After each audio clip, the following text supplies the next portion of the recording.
Emergency ward ಕರ್ಕೊಂಡು ಹೋದ್ಮೇಲೆ ಅಲ್ಲಿ ನ್ಯಾಚುರಲ್ ಪ್ರಾಸೆಸ್ ಫಸ್ಟ್ ಏಡ್ ಕೊಡಕ್ಕೆ ಟ್ರೈ ಮಾಡೋದಕ್ಕೆ ಎಲ್ಲ ಅಪ್ಪಂದು ಬಿಲಾಂಗಿಂಗ್ಸ್ ಎಲ್ಲ ತೆಗೆದ್ಬಿಟ್ಟು ಎಲ್ಲ ಮಾಡಿದ್ದಾರೆ. ಇದಾದ್ಮೇಲೆ ಜಾನ್ವರಿ 15ನೇ ತಾರೀಕು ಅಪ್ಪ ತೀರೋಗಿದ್ದು. ಜಾನ್ವರಿ 22ನೇ ತಾರೀಕಿಗೆ ನಾನು ಹೋಗ್ಬಿಟ್ಟು ಅಷ್ಟರೊಳಗೆ ನಮ್ಗೆ ಗೊತ್ತಾಗ್ಬಿಡ್ತು ಈ ತರ ವಾಚು ಮತ್ತೆ ಸ್ವೆಟರ್ ಎರಡೂ ಇಲ್ಲ ಅಂತ. ಸೊ 22ನೇ ತಾರೀಕು ಹೋಗ್ಬಿಟ್ಟು ನಾನು ಗೋವಿಂದರಾಜನಗರ್ ಪೊಲೀಸ್ ಸ್ಟೇಷನ್, ಅಪ್ಪ ಸೆಟಪ್ ಮಾಡಿದ ಪೊಲೀಸ್ ಸ್ಟೇಷನ್ಗೆ ಅಲ್ಲಿಗೆ ಹೋಗ್ಬಿಟ್ಟು ಈ ತರ ಕಂಪ್ಲೇಂಟ್ ರಿಜಿಸ್ಟರ್ ಮಾಡ್ಕೊಳ್ಳಿ, ಈ ತರ ವಾಚು ಮತ್ತೆ ಸ್ವೆಟರ್ ಎಲ್ಲ ಎರಡೂ ಇರಲಿ ಅಂದಿದ್ದಕ್ಕೆ ಆಯ್ತು ರಿಜಿಸ್ಟರ್ ಮಾಡಿಸ್ಕೊಳ್ತೀವಿ ಅಂದ್ಬಿಟ್ಟು ನಮ್ಮ ಕೈಲಿ ಬರ್ಸ್ಕೊಂಡ್ರು. Yes, I am educated, but ನಾನು ಪೊಲೀಸ್ ಏನು ಹೇಳಿದ್ರು ಅದನ್ನ ಮಾಡಕ್ ಹೋದೆ. ಆಮೇಲೆ ಮಾರ್ಚ್ 10ನೇ ತಾರೀಕು ನನಗೆ ಮೆಸೇಜ್ ಬಂತು ಈ ತರ ಕ್ಲೋಸ್ ಆಗಿದೆ ಅಂತ.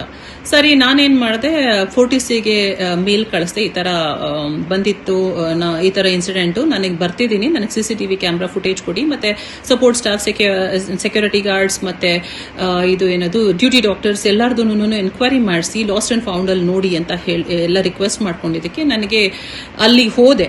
ಫೋರ್ಟಿಸ್ ಹತ್ರ ಹೋಗಿ ಅಲ್ಲಿ ರತ್ನ ಮತ್ತೆ ವಿಜಯ್ ಸೆಕ್ಯೂರಿಟಿ ಸರ್ ಇಬ್ಬರ ಹತ್ರನೂ ಮಾತಾಡಿದೆ. ಇಲ್ಲ ನಾವು ನೋಡ್ತೀವಿ ಅಂತ ಹೇಳಿದ್ರು. ಫೈನಲಿ ನನಗೆ ಆಫ್ಟರ್ 2 days ನನಗೆ ಮೇಲ್ ಕಳಿಸಿದ್ರು, ಈ ತರ ಸಾರಿ ಫಾರ್ ದ ಕಂಡೋಲೆನ್ಸಸ್, ನಮ್ಮ ಹತ್ರ ಏನೂ ಇಲ್ಲ, ನಾವೆಲ್ಲ ಚೆಕ್ ಮಾಡಿದ್ವಿ ಅಂತ ಹೇಳಿದ್ರು. ಅದಾದ್ಮೇಲೆ ತಿರ್ಗಾ ಮತ್ತೆ ನಾನು ಗೋವಿಂದರಾಜನಗರ್ ಪೊಲೀಸ್ ಸ್ಟೇಷನ್ ಹೋದೆ. ನಾವಾಗ ಇನ್ಸ್ಪೆಕ್ಟರ್ ಕರೆದು ಮಾತಾಡ್ಬಿಟ್ಟು ನೋಟಿಸ್ ಕಳಿಸಿ ಫೋರ್ಟಿಸ್ ಹಾಸ್ಪಿಟ್ಲ್ಗೆ ಅಂತ ಇನ್ಸ್ಟ್ರಕ್ಟ್ ಮಾಡಿದ್ರು. ಒಬ್ಬರಿಗೆ ನೋಟಿಸ್ ಕಳಿಸಿದ್ದಾರೆ. ನಾನು ಅದಾದ್ಮೇಲೆ ತಿರ್ಗಾ ಟ್ರ್ಯಾಕ್ ಮಾಡಿದೆ. ಆಫ್ಟರ್ 2 weeks ಇದು ಏನದು ಫೋರ್ಟಿಸ್ ಹಾಸ್ಪಿಟಲ್ನವರಿಂದ ಯಾರೋ ಬಂದಿದ್ದಾರೆ ಬನ್ನಿ ಅಂತ ಹೇಳಿದ್ರು. ಹೋಗಿ ಕೂತ್ಕೊಂಡೆ. ನಾನು ಹೇಳಿದೆ ಏನಿಲ್ಲ ಅಲ್ಲಿ ಮಾತಾಡೋದು, ಇವಾಗ ನಮ್ದು ವಾಚ್ ಫೌಂಡ್ ಔಟ್ ಮಾಡಿದ್ದಾರೆ ಅಂದ್ರೆ ಫೋರ್ಟಿಸ್ ಅವ್ರು ಹೇಳ್ತಿದ್ದಾರೆ ನಮ್ಮ CCTV ಕ್ಯಾಮ್ರಾ ಫುಟೇಜ್ ಬರೀ 30 days ಮಾತ್ರ ಇರೋದು ಅಂತ. ಸರಿ, ಮೇಂಟೆನೆನ್ಸ್ ಲಾಗ್ಸ್ ಕೊಡಿ, 30 days ಇದು ಏನದು 30 days ಕ್ಯಾನ್ಸಲ್ ಆಗಿದೆ ಅನ್ನೋದು ಮೇಂಟೆನೆನ್ಸ್ ಲಾಗ್ ಕೊಡಿ ಅಂತಂದ್ರೆ ಏನು ಆನ್ಸರ್ ಇಲ್ಲ.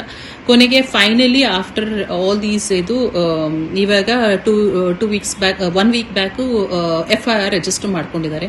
I am just hoping I will get back my dad's watch. ಪ್ರಪಂಚಕ್ಕೆಲ್ಲ ಗೊತ್ತು ಆ ವಾಚ್ ನನ್ನ ಮಗಳಿಗೆ ಹೋಗ್ಬೇಕು ಅಂತ. ನಾವು ತಂದೆ ದುಃಖ ಕಳ್ಕೊಂಡಿರೋದು ಅದನ್ನೇ ನನಗೆ ಇನ್ನ I am not able to come out of it. But ನನಗೆ ಈ ವಾಚ್ ಸಿಕ್ಕಿದ್ರೆ at least it will be good. It's not about the cost, it is about remembrance. I am hoping things will fall in place. Thank you.